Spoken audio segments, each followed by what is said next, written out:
Let's go back up to the top and look at number 11. I know that you have Cale Yarborough in this, but this is the winningest car number in Cup history and the second most used next to the 43. Guys just continue to want to make history in this number. Yep, and it just recently had its 2000th ever start. I mean, which is a huge milestone. It's insane. And the only other number that's been used more is 43, which of course Richard Petty has carried that one. So, if you look at the numbers, I mean, Cale Yarborough had the number for 8 seasons, 3 championships, had 55 wins with it.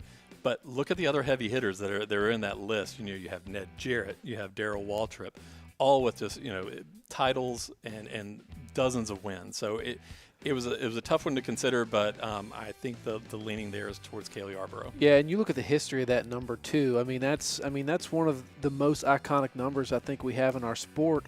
Even down towards the modified levels, and Ray Hendrick running the 11 car, and then Denny Hamlin, he adds 2 Daytona 500s to that.